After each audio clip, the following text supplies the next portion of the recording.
Hi all, happy Friday. This is Carrie coming on here to have a quick conversation with you concerning how to increase your community impact. I recently had a conversation with an organization who does meal preparations on Fridays. They have a few volunteers who come together, they put together a meal, and then they distribute this meal to a vulnerable population, whether it's shut-ins, whether it's folks who are down and out financially, challenged, and they provide a hot meal for them. So they said to me, hey, we would really like to increase our impact. We'd like to increase our program. And then in addition to that, we have this fund, basically a benevolence fund of donations that have come in.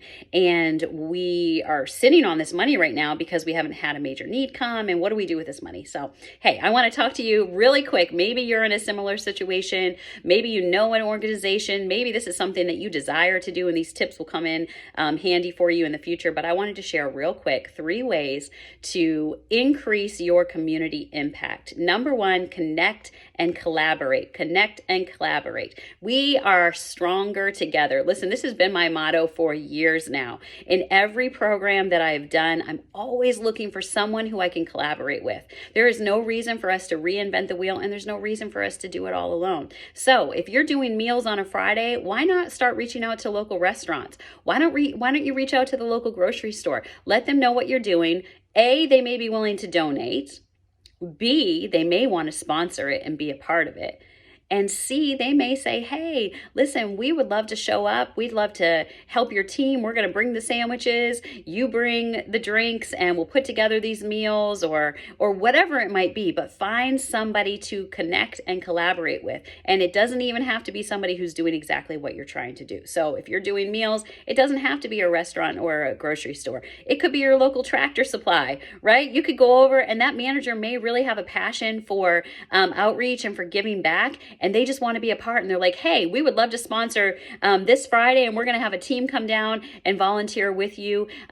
So let people get in on the giving. Hashtag get in on the giving, okay? Connect and collaborate. Number 2, choose to contribute. Okay, we've got this benevolence fund, right? And maybe this month we had somebody come in and they had their house burned down and there was a fire and they lost everything. So this is a great opportunity for us to give back. But next month, nobody comes, and we've still got these funds coming in. And the next month, nobody comes. Listen, be intentional. You don't have to wait for somebody to come to you to bless somebody. So get intentional. Establish your boundaries, figure out what your eligibility is going to be, what's your passion, where do you want to make sure that this money goes, and then be intentional. Go out and find somebody to be a blessing to, okay? Find a senior citizen who is on a fixed income and maybe they need their windows replaced. Maybe you can help get that process started. Maybe you can connect them with one of your collaborating partners that we just talked about, and find a way to make a difference with what their project is that needs to be done. So choose to contribute. Be intentional about how you give back. Don't just sit on that money. Go after somebody. Maybe there's a single mom who's really struggling and she hasn't come to you to let you know what she needs, but go bless her. Go bless her with a month of groceries, or bless her by paying her rent, or somebody who's lost their job and they're really struggling. Go ahead and take care of their car payment, or give them a gas card, right? So be intentional. Don't just wait for somebody to come to you and sit on those funds. So number 1, connect and collaborate. Number 2, choose to contribute. And number 3, why don't you champion another cause? It is okay to go outside of your boundaries, to do what you're doing and do it well, but then to say, you know what, I've been watching this organization and the way that they give back and make an impact on their community is so inspiring. We want to be a part. We want to sow a seed into what they're doing because we know it's good soil. So go ahead and look outside of your boundaries, look outside of your area, find a home mission project or something, someone, somewhere who aligns with your vision, aligns with your mission, and invest in them, support them.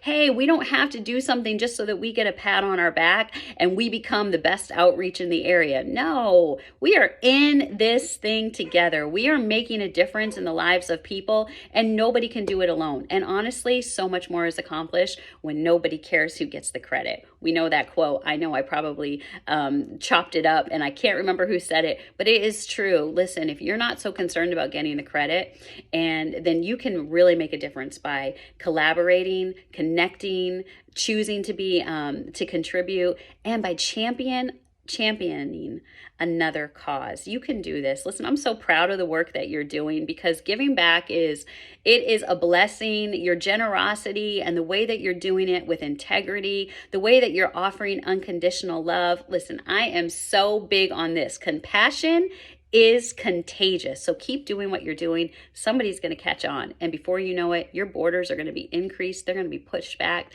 And your impact on the community is going to be amazing. Have a great day. Thanks.